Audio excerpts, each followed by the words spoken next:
And we are live, guys. Welcome back. Happy Monday. Hopefully you've had a wonderful weekend, a long weekend for that matter for a lot of you because of the holiday. Happy Martin Luther King Jr. Day, guys. Ram, how was your weekend, man? What have you been up to? Anything exciting? No, I'm packing. I am getting ready to go on a little trip, and so I'm going to be out, and I'm getting ready to move. As most everybody knows, moving in about a month. So I've got to pack up the house, pack up the office, the studio, all that stuff. So my house is a disaster. It looks like a tornado ran through. But I promise you, it's just Ram. And depending on maybe I'm being a little bit too happy right now. Depending on how this weekend goes, because we're recording on Saturday, Cowboys play on Sunday. So hopefully things work and we decimate the Packers and we move on. If not, we might need to injunct a little bit of an attitude in this episode. Oh boy. I'm with you on that one. The Steelers. I'm with you and your Steelers. Yeah. We'll see how that goes. Guys, you guys know the routine. If you don't, this is part 2 of a 2-part series of videos, guys. If you have not seen part 1 yet, you guys absolutely need to get over to Ram's channel. You'll be able to find all of that info down in the description down below. Get over there, check out part 1 where you guys can see some of the issues that we've got going on with GAC, as well as the classic Ram rage that it is, guys. Find out whether it is reasonable or ridiculous for today. Might shock you. It might shock you guys. Now, after you've seen part 1, make sure you guys get over here. Yeah, it's shocking, right? Get back over here for part 2 and then continue on with our video. With that being said, guys, we're going to be talking a little bit about some general Star Wars information here for our first point, guys, instead of just swugga stuff. So the announcement just recently came out, folks, that Season 2 for AHSOKA is in development. So it is confirmed now, folks, that it is coming out. We're going to go ahead and look a little bit at that announcement, what's there, and then we're going to dive into it a little bit and see what we think is maybe coming and what we're looking forward to and that kind of stuff. So with that being said, everybody, so here is the reveal that they came out with. You can see it's just a little sketch from Dave Filoni. But it is the spoiler alert if you haven't seen Season 1. What are you doing? Get over there and watch it right now. But Season 1, they kind of ended with one of the big statues from the father, the sister, and the brother. And we can see that this is a sketch of Sabine and AHSOKA. And I'm guessing they're kind of doing some training and stuff. I don't think they're both just randomly pointing to the same location. I'm pretty sure it's training going on here. I mean, I could be wrong. You never know. People like to point at things. But it says basically here, guys, that the Season 2 is in development. It is confirmed, in fact, that it is renewed and will be happening. Super duper excited for this, guys. It's a great sketch. I love seeing Dave Filoni's artwork and his sketches and stuff. It's just great and kind of cool to see some of the behind the scenes stuff. Obviously, the big focus of this, it is set in Peridia, and we're going to really focus in on that and some of the lore behind that. So with that being said, Ram, what are you excited for in Season 2 of AHSOKA? Kind of what are you looking forward to the most at this point? Man, honestly, I don't know what I'm more excited for. Obviously, the series kind of left on a massive cliffhanger with them being stranded, and then I'm going to talk about spoilers. The show's been out long enough, so we're going to discuss a little bit of spoilers. They got stranded on the other galaxy that they originally found Thrawn on. Thrawn obviously left and took Ezra with them. So now it's just Ahsoka, Sabine, Shin Hati, and Baylan Skoll, of course. Shin Hati. Is that how you say it? I've always thought it was just Shin Hot. I always said like Hati, not Hottie. I think that's funny though. I mean, she's a hottie, so it's Shin Hati. Yeah, you're not wrong. She doesn't blink. It's crazy. Yeah, that is so weird about her. It kind of it's intriguing. It's like you're over here getting the boogie on, and she won't blink. It's crazy. See, to me, I don't know. I find that a little unsettling, but to each their own. No kid I mean, some people like direct eye contact, Right, exactly. Sorry, go ahead and continue, man. No, so it left on a cliffhanger, and obviously with the untimely death of Ray Stevenson, rest in peace, and his amazing performance. I don't think anybody can refute that. His amazing performance as Baylan Skoll. But they didn't kill off the character. They left him, last we saw him was standing on top of the statue where we see the sketch. So I really want to know how they continue his story without him. Are they going to recast? Are they going to, do some fake CGI stuff like they did with like Luke Skywalker and have another person play him, but put Ray Stevenson's face on him? like what are they going to do? I really want to know. Obviously, I want to know more about like Ahsoka. Are they going to get off? Are they going to get off the planet? I assume they will. Right. You know, how are they going to get there? All that kind of stuff. I do want to know that. But I think my biggest reason for wanting to watch the show is Baylan Skoll. Not just because of Ray Stevenson's death, but even if he hadn't died, he was the best part of that show, in my opinion. I loved every second that he was on screen, and I really just want to see more of him. Yeah, so one, I totally agree. His portrayal was just absolutely amazing. But I think for me, the bigger intrigue with him in particular is kind of like the lore that, one, he's exploring, and then two, even just the lore of him as I'm going to call him an Orange Jedi. Because he's splitting the dark side and the light side. There's so much there that... Gray Jedi. Say again? Gray Jedi. So do you think he officially is a gray? Because they didn't confirm that he's a gray Jedi. That's what I mean. Like, I'm really intrigued to know more of what he would be considered. I know that everyone, says gray Jedi is a thing, because that is true in lore. But I don't think they actually confirmed that he is officially a gray Jedi, did they? I don't think they confirmed that he is, but I mean, a gray Jedi has historically been someone that walks the line between the light and the dark, right, and is, morally, they have a good basis for their morals, whether that's leaning on the left or the light or the dark. Mm-hmm. They still have a basis for the morals, and I feel like Baylan has really good morals. They just might be a little bit skewed, but that doesn't. He's definitely not straight Jedi, but he's not pure Sith either. He's not just ruthless and everything. He has a purpose, and he has an ulterior motive, as we saw.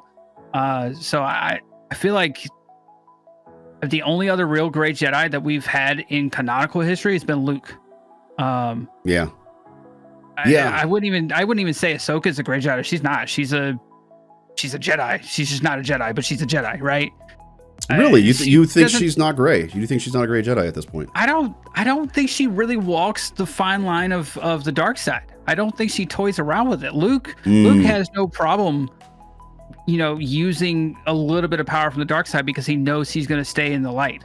But Ahsoka, I think she toys with the light, just more of like the middle light rather than the far right light, or whatever. Like, she's not pure Jedi, but she doesn't cross the line of the Sith, in my opinion.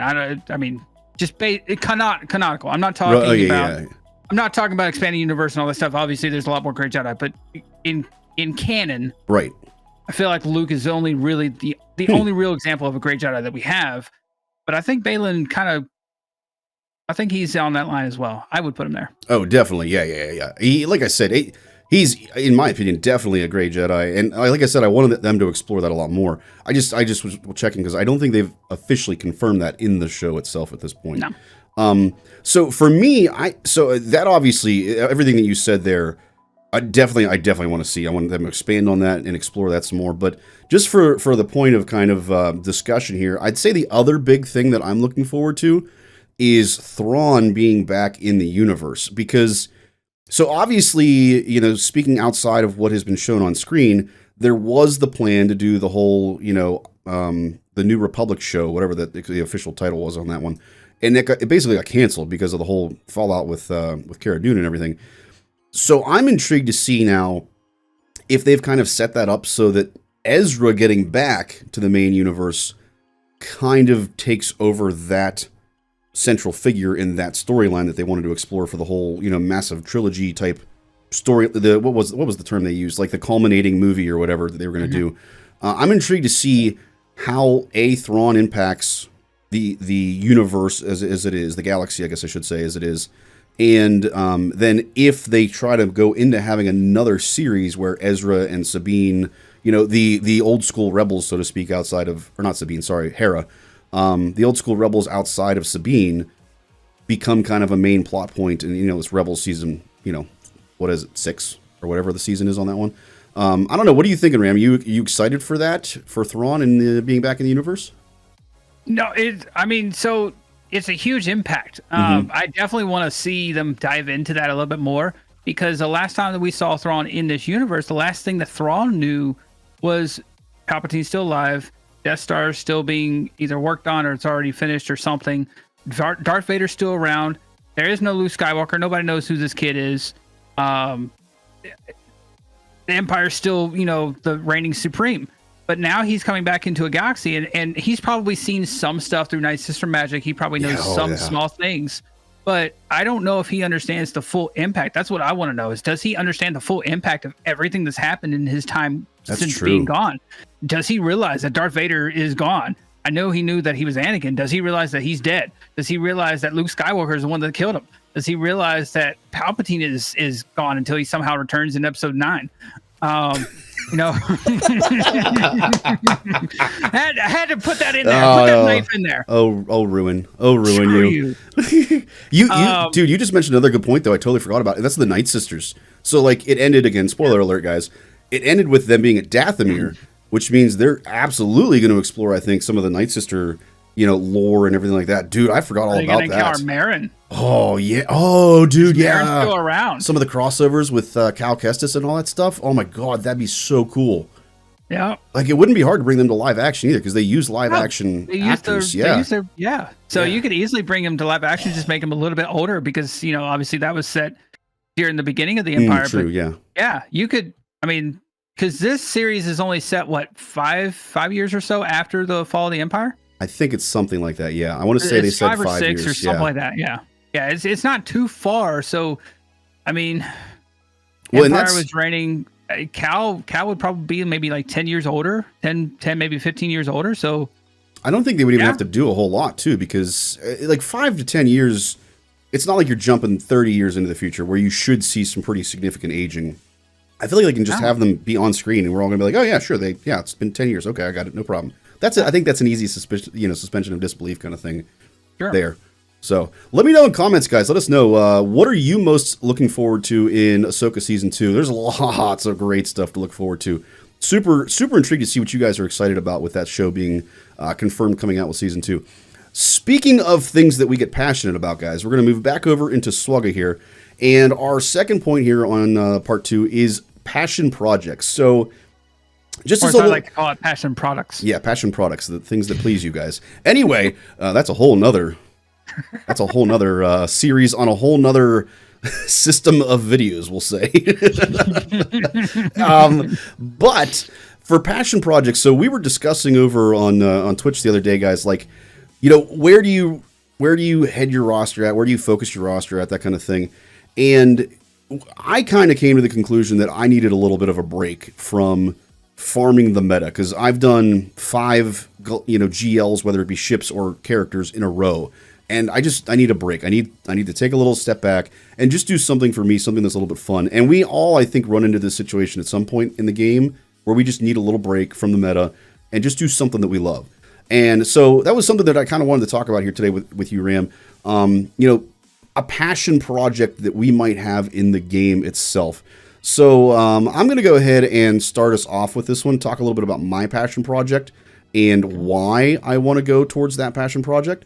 And then we'll go ahead and hear what you've got to say for your passion project and what you're hoping to accomplish with it, man. So first of all, guys, my passion project here, we've talked about it a couple times here in the past couple of videos on Rogue Actions here. It's the UFU squad. So I have Malicos. I did take him up to Gear 8, guys. I got tired of you guys yelling at me about having a Gear 1 Malicos. So I took him up to Gear 8 just so you guys would stop yelling at me. But for me, we just talked about how amazing, the video game is and how much we would love to see them in live action. This is a team and these are characters from the game that I love and I just want to see more of in the game. They're characters that I want to cross the board. Seer, Terran Malicos, Cal Kestis, Ahsoka Tano, all 4 of them I absolutely love. Crew is the one I already have ready to go, and I throw him in here. I didn't throw him in here just because I was like, you know what, I'm going to have a little bit of fun and throw in another UFU that I hate, just to kind of balance out all of the stuff on here that I want. And that's Ninth Sister. Maybe if I have to farm an Inquisitor, maybe I'll farm her up just so that I don't lose Crew. Probably not, but... I was gonna say, I noticed a trend in this video. You're talking about passion projects, and you've got UFUs here, but I feel like the one you really wanted to kind of go towards was Ninth Sister, and ultimately Ti and Reva, right? Those guys, I feel like you're really kind of sliding towards those. Like that's really what you're hitting at. Malicos is just a way to get there. No, not at all. Our guild actually into your hatred. Our guild actually just hit a like a new high for number of Reva shards, and I was like, oh god, does this mean I'm gonna have to farm Inquisitors now because we're starting to get good at this thing? No, please no. But yeah, for me, I love the game. I love all the characters from the game. I like AHSOKA as well across the board. I've never taken Fulcrum up just because she's never really had a good spot in my opinion. Now she does. But also, I just love the mechanics of this team. For those of you guys that don't know anything about this team, it is able to beat a lot of GLs. It is certainly able to beat a lot of the, B plus A tier type things. I would say GLs are like S tier, so A tier, B tier pretty easily for that matter. There's just so much. It's so like counter meta, and I love counter meta teams. It's such a fun team to go after. So much nostalgia for me here. Ram, what do you think? Do you think this is a good passion project, sir, that you think would be worthwhile pursuing, or are you saying like this is terrible? What do you think, AHSOKA? Oh, absolutely. We've talked about this. Ultimately, yeah, you need to go after Inquisitors. So it's all jokes aside, but joking. Mm-hmm. Yes, Inquisitors are massively important, and they are a very good team. That if you just put them on defense, that's great. They can take out JMK with Reva. So that's hugely valuable there in GAC. But UFUs in general are getting to a sweet spot. They're getting to be a lot more fun. Seer, Malicos, Cal, they kind of obviously make that case for them. But the cool thing is UFUs, because they don't necessarily have their own tags besides UFU, you can put them in a lot of different spots. That's true. Yeah. Namely being like with Ray or with Slacker. For instance, Slacker with Malicos and Cal can take out Leia. With a couple other, crew and Ninth Sister can take out Leia pretty consistently too. At least with the Datacrons. Ray obviously works with anything, but with UFUs in particular, JMK can do some work. UFUs are getting a lot more love, and they are a very, very solid team overall. Yeah, that's a good point about the flexibility. It's kind of becoming like the Scoundrel faction. It's obviously not near that large, but it gives you a lot of flexibility with the characters too, beyond just this core team, so to speak. So, Ram, what are you thinking for your next passion project, sir? Where are you heading? So apparently I missed the pack drop. I would have done it had I realized that it was coming. But Phoenix is something that I've just never worked on besides Geo requirements. I have Hera up to Relic 5, I think, and I think I have Kanan up to Relic 3. But everybody else is Gear 12. And Rex, obviously, I took up because I have Leia, so he's at Relic 7.